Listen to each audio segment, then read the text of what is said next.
வணக்கம். திசைகளின் 5 மணி செய்திகள். ஸ்லாங்கூர் பள்ளிகளில் 179 மில்லியன் ரிங்கெட் செலவில் புதிய வகுப்பறைகள் இவ்வாண்டு இறுதிக்குள் தயார். அடுத்த ஆண்டு முதல் வகுப்பு மாணவர்களின் சேர்க்கையை சமாளிக்கும் வகையில் ஸ்லாங்கூர் மாநிலத்தில் உள்ள 34 பள்ளிகளுக்கு புதிய ஒருமாடி வகுப்பறை கட்டிடங்களானது இவ்வாண்டு நவம்பர் அல்லது அதிகபட்சமாக டிசம்பர் மாதத்திற்குள் கட்டி முடிக்கப்படும் என எதிர்பார்க்கப்படுகிறது. இதுகுறித்து ஸ்லாங்கூர் மாநில பொதுப்பணித்துறை இயக்குநர் ஷுக்ரி இஷாக் வெளியிட்டுள்ள அறிக்கையில் 179 மில்லியன் ரிங்கெட் செலவில் மேற்கொள்ளப்படும் இந்த திட்டங்கள் மாநிலம் முழுவதும் தீவிரமாக செயல்படுத்தப்பட்டு வருவதாக தெரிவித்துள்ளார். மேலும் பெரும்பாலான திட்டங்கள் தற்போது கட்டுமான பணிகள் நடைபெறும் நிலையில் உள்ளதாகவும் 9 சிறிய அளவிலான திட்டங்கள் மட்டும் இன்னும் கொள்முதல் கட்டத்தில் உள்ளதாகவும் அவர் குறிப்பிட்டுள்ளார். அதேவேளையில் இந்த திட்டங்கள் அடுத்த கல்வியாண்டில் அதிகரிக்கும் மாணவர் சேர்க்கையை சமாளிக்கும் நோக்கில் பள்ளிகளின் வகுப்பறை வசதிகளை மேம்படுத்தும் வகையில் முன்னெடுக்கப்பட்டு வருவதாகவும் அவர் விவரித்துள்ளார். இதனிடையே சில பள்ளிகளில் சுவர்கள் எழுப்பும் பணிகளும் கூரை அமைக்கும் பணிகளும் நடைபெற்று வரும் நிலையில் சில பள்ளிகளில் இன்னும் அடித்தள பணிகள் மட்டுமே நடைபெற்று வருகின்றன. கடந்த மே 5ஆம் தேதி வெளியிடப்பட்டுள்ள தகவலின்படி மாநிலம் முழுவதும் அதிக மாணவர்கள் உள்ள பள்ளிகளில் புதிய வகுப்பறைகள் அமைக்கும் பணிகளை ஸ்லாங்கூர் பொதுப்பணித்துறை தீவிரப்படுத்தியுள்ளது. முதற்கட்டமாக இந்த திட்டத்தின் கீழ் சுமார் 102 பள்ளிகள் தேர்வு செய்யப்பட்டுள்ளன. அவற்றில் இதுவரை 41 திட்டங்களுக்கு ஒப்பந்த அழைப்புகள் வெளியிடப்பட்டு சம்பந்தப்பட்ட பணிகள் முன்னெடுக்கப்பட்டு வருவது குறிப்பிடத்தக்கது. டத்தோஸ்ரீ அன்வார் இப்ராஹிம் தலைமையிலான பக்கத்தான் ஹரப்பான் கூட்டணியின் ஜோஹர் மாநில தேர்தல் வேட்பாளர்கள் நாளை புக்கெட் கம்பீரில் அறிவிக்கப்பட உள்ளனர். இது தொடர்பாக அன்வார் இன்று வெளியிட்டுள்ள அறிக்கையில் ஜூலை 11ஆம் தேதி நடைபெறவுள்ள ஜோஹர் மாநில தேர்தலில் மக்களின் நம்பிக்கையை பெற்ற வேட்பாளர்களை கூட்டணி தலைவர்களுடன் இணைந்து நாளை இரவு 8 மணிக்கு புக்கெட் கம்பீர் எக்ஸ்ட்ரீம் பூங்காவில் அறிவிக்க உள்ளதாக தெரிவித்துள்ளார். மேலும் ஜோஹரில் நேர்மையும் திறமையும் கடின உழைப்பும் கொண்ட தலைமைத்துவம் தேவைப்படுவதாக அன்வார் குறிப்பிட்டுள்ளார். மாநில வளர்ச்சியை முன்னெடுத்து செல்லும் அதேவேளையில் மக்களின் நலனையும் பாதுகாக்கும் நம்பகமான வேட்பாளர்களை பக்கத்தான் கூட்டணி களம் இறக்கும் என்றும் அவர் உறுதியளித்துள்ளார். அதேவேளையில் வெற்றியை நோக்கிய தீவிர பிரச்சாரம் இனி தொடங்கப்பட வேண்டும் என்றும் கூட்டணி கட்சிகளுக்கும் ஆதரவாளர்களுக்கும் அன்வார் உத்தரவிட்டுள்ளார்.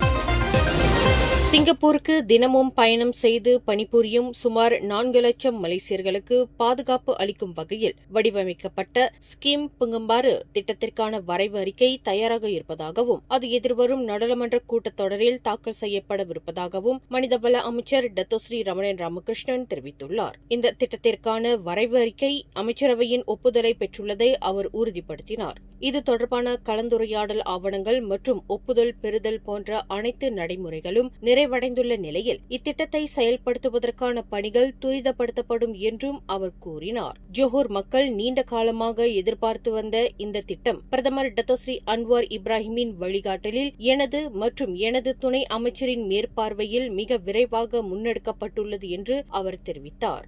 இன்று ஜோஹர் பாருவில் நடைபெற்ற பாக்கெட் டாக் HRD காப் சுற்றுப்பயண நிகழ்வில் கலந்து கொண்ட பின்னர் செய்தியாளர்களிடம் பேசுகையில் அவர் இதனை தெரிவித்தார். மலேசிய சமூக பாதுகாப்பு அமைப்பின் பெர்கேசோ கீழ் செயல்படுத்தப்படவுள்ள இந்த திட்டம் சிங்கப்பூருக்கு தினமும் பயணம் செய்து பணிபுரியும் மலேசியர்களுக்கு பெரும் பலனை தரும் என்று எதிர்பார்க்கப்படுகிறது. சிரம்பான் சண்டாயானில் உள்ள மேல்நிலைப் பள்ளி ஒன்றில் 3வது மாடியிலிருந்து கீழே விழுந்து உயிரிழந்த 4ஆம் படிவ மாணவி சம்பவத்திற்கு முன்பு கழிவறைக்கு செல்ல ஆசிரியரிடம் அனுமதி கேட்டதாக தெரிவிக்கப்பட்டுள்ளது. இதுகுறித்து கல்வி இலாகா தலைமை இயக்குநர் டத்தோ டாக்டர் முகமது அசாம் அமாட் வெளியிட்டுள்ள தகவலில் இச்சம்பவமானது கடந்த வெள்ளிக்கிழமை பள்ளியில் நடைபெற்ற கல்வி அறிக்கை வழங்கும் நாளில் நிகழ்ந்ததாக தெரிவித்துள்ளார். அன்றைய நாளில் பெற்றோர்கள் தங்கள் பிள்ளைகளின் கல்வி முன்னேற்றம் மற்றும் சாதனைகள் குறித்து அறிந்து கொள்ள பள்ளிக்கு வருகை புரிந்திருந்ததாகவும் அவர் குறிப்பிட்டுள்ளார். இந்நிலையில் இச்சம்பவம் நடப்பதற்கு முன்பே மாணவியின் தந்தை பள்ளியில் இருந்ததாகவும் பின்னர் அவருக்கு மாணவி கீழே விழுந்தது குறித்து தகவல் தெரிவிக்கப்பட்டது என்றும் முகமது அசாம் தெரிவித்துள்ளார். மேலும் முதற்கட்ட விசாரணைகளின் அடிப்படையில் 16 வயதான அம்மாணவி அன்று காலை பள்ளிக்கு சென்றபோது எந்தவிதமான அசாதாரண நடத்தையையோ அல்லது மனநிலை மாற்றங்களையோ வெளிப்படுத்தவில்லை என்றும் அவர் விவரித்துள்ளார். இந்நிலையில் இச்சம்பவம் தொடர்பாக அதிகாரிகள் தொடர்ந்து விசாரணை நடத்தி வருகின்றனர். ஜொஹோர் மாநிலத்தில் உள்ள பத்துபஹாட் கடல் பகுதியில் இன்று அதிகாலை 1:17 மணிக்கு லேசான நிலநடுக்கம் ஏற்பட்டது. இது ரிக்டர் அளவுகோலில் 3.3 பதிவாகியுள்ளது. மலேசியா வானிலை ஆய்வு மையமான மெட் மலேசியா தகவலின்படி இந்த நிலநடுக்கம் பத்துபஹாட் பகுதிக்கு தென்மேற்கே 20 கிலோமீட்டர் தொலைவில் உள்ள கடலில் 10 கிலோமீட்டர் ஆழத்தில் நிகழ்ந்துள்ளதாக தெரியவந்துள்ளது. இதனால் பத்துபஹாட் மற்றும் அதன் சுற்றியுள்ள பகுதிகளில் அதிர்வுகள் உணரப்பட்டிருக்கலாம் என கூறியுள்ள மெட் மலேசியா தொடர்ந்து நிலைமையை கண்காணித்து வருவதாகவும் குறிப்பிட்டுள்ளது. இதற்கு முன்னதாக கடந்த மார்ச் 14 மற்றும் ஏப்ரல் 4 ஆகிய தேதிகளிலும் இப்பகுதியில் லேசான நிலநடுக்கங்கள் பதிவாகி இருந்த நிலையில் இந்த மாவட்டத்தில் பதிவாகும் 6வது நிலநடுக்கம் இதுவாகும். மேலும் கடந்த ஆண்டு ஆகஸ்ட் 24ஆம் தேதி சிகாமாட்டில் 4.1 ரிக்டர் அளவிலான நிலநடுக்கம் ஏற்பட்டதை தொடர்ந்து ஜொஹோர் மாநிலத்தில் அடுத்தடுத்து லேசான நிலநடுக்கங்கள் ஏற்பட்டு வருகின்றன.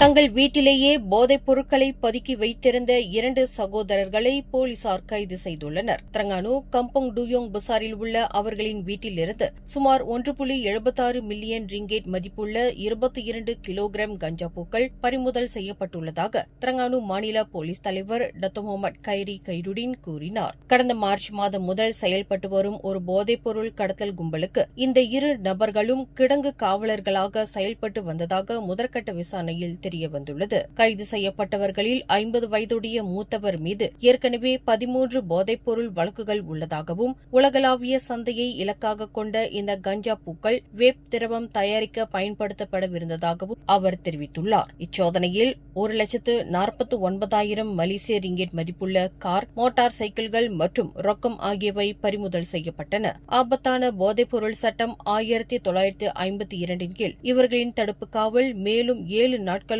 நீட்டிக்கப்பட்டுள்ளதாக முகமது கைரி தெரிவித்தார்.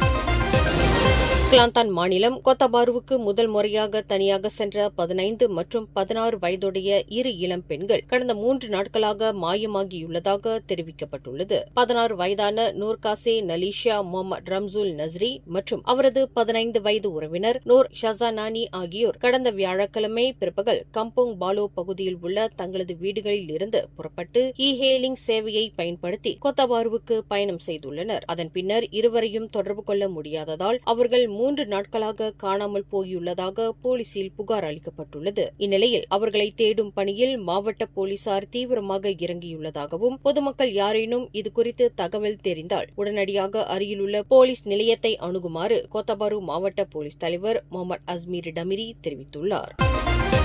பக்கான் அருகே நேற்று நிகழ்ந்த 3 வாகனங்கள் தொடர்புடைய கோர விபத்தில் சம்பந்தப்பட்ட பிக்அப் வாகன ஓட்டுநருக்கு ஏற்கனவே 6 போக்குவரத்து சம்மன்கள் இருப்பது தெரியவந்துள்ளது. இது தொடர்பாக பக்கான் மாவட்ட போலீஸ் தலைவர் முகமது ஜைடி மட்சைன் வெளியிட்டுள்ள தகவலில் 31 வயதான அந்த ஓட்டுநர் தற்போது தங்கு அம்புவான் அப்சான் மருத்துவமனையில் சிகிச்சை பெற்று வருவதாக தெரிவித்துள்ளார்.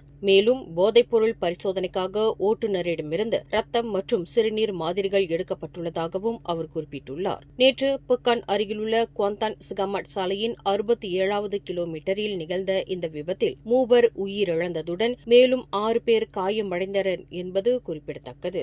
மேலும் செய்திகளை தெரிந்து கொள்ள கீழே இருக்கும் பெல் பட்டனை அழுத்துங்கள்.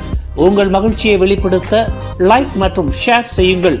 தொடர்ந்து திசைகளோடு இணைந்திருக்க சப்ஸ்கிரைப் செய்யுங்கள்.